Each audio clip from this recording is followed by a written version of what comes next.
Hello knitters, it's Faye Lynn from Stan's Knitting Studio in San Clemente, California. And today's going to be a tutorial. I'm going to work with the buffalo check blanket that we talked about last week, this one. And I'm going to show you how to pick up the stitches, how I'm picking up stitches, and mostly how to weave in the end of the tail of the yarn you're using to pick up the stitches, how to quickly weave in that tail so you don't have to deal with it later. And just a reminder that this blanket class and the Santa pillow, which I'll show you in a minute, are the classes this Sunday from 10 to 12. So come in before class to get your supplies or call us and we can, make your kit up and pay for it over the phone if you'd like. The morning of the class, I can't do it because I've got to start class at 10 and the store doesn't even open till 12. So it'd be really good. If you can and it's impossible, then we'll deal with it. But if you can come in and get your supplies, that would be really helpful. And I hope to see some of you. We're having fun. There's a lot. I've got several people already making the Santa hat, and I hope we're having a lot of fun. Don't miss out on the fun. It's really fun. So now I'm going to turn the cameras around so you can see my hands, and I'll talk to you in a minute. Together. So this is the next place I need to pick up stitches, and most of them, once you get this started, look like this, where it's a V. And you're going to pick up along here and along here. There's a couple, when you're starting a new row, let's say I'm starting this row, I have to pick up this edge, but now I need an edge over here. So you would pick up this edge and then you'd cast on 19 stitches with a knitted cast on. And then you're on your way like normal. But since I'm here and I've got this V here and I'm going to pick up stitches here and I'm going to pick up stitches here. So to pick up my stitches, and this is garter, so I'm going to go into this very top knot. I need 19 stitches on each side. Sometimes I have to fudge a little bit, but that's okay. You'll never know the difference. Okay, so there's that. And then after each of these little loops that are on the edge, you're going to go right on the other side of those little loops and you're going to pick up. Right here is still a little funky because it's the corner and you had a three-way decrease happening right here. So you're just going to sort of pick up right here. And sometimes you have to sort of wiggle it in right there.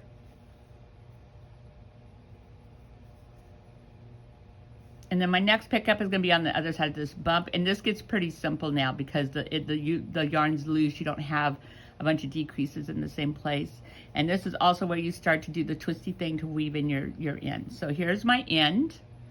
And to weave it in, all I'm going to do is put it over to the left, and I'm holding it with my left hand, just pinching it so it's out of the way.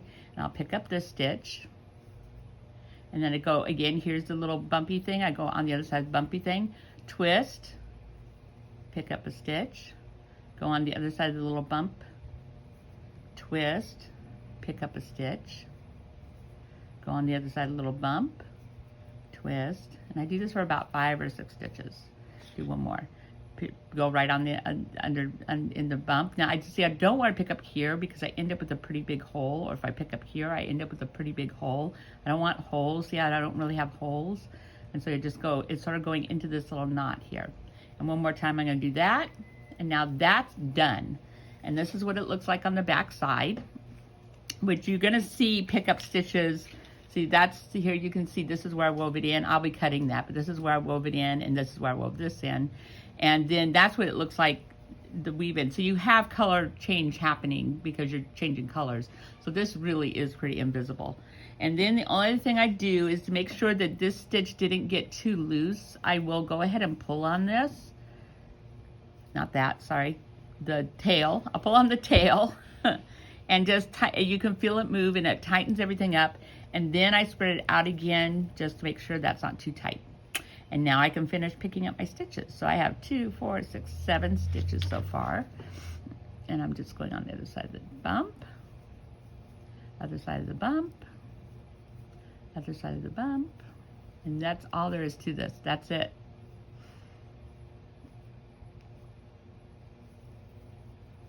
And this is a pretty big needle and it goes in pretty easily.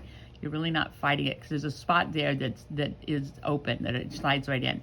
There's a spot where you try to do it and you sort of get stuck. And so just move your thing over a little bit and it goes right in. So it's really easy to do the pickup. It's not like you're struggling. It's very obvious where you're going to pick up. And as long as you did your decreases right, you'll have the right number of bumps. And if you didn't, as I said, if you end up, I never end up with too many. I sometimes end up with only 18 stitches.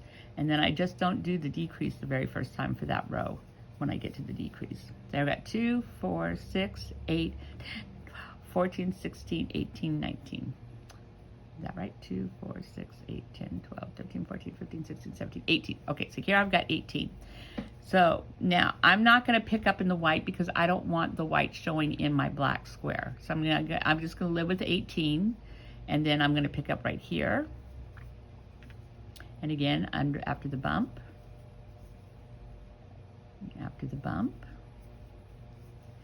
and then all the way up. Whoops. And that's it. You just go all the way up to the top, up to here, and then you're gonna knit back.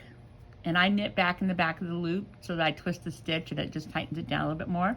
You're gonna put in a marker right here, and you're on your way. And that's all there is to picking up these stitches. It's very, very simple. And again, this becomes automatic. This is an automatic project. Once you've done a few squares, you understand the picking up and everything. It becomes automatic, and you don't have to carry around pattern or anything. You just take it anywhere and do it. So I love that. And then here's our Santa pillow. Still the cutest thing ever.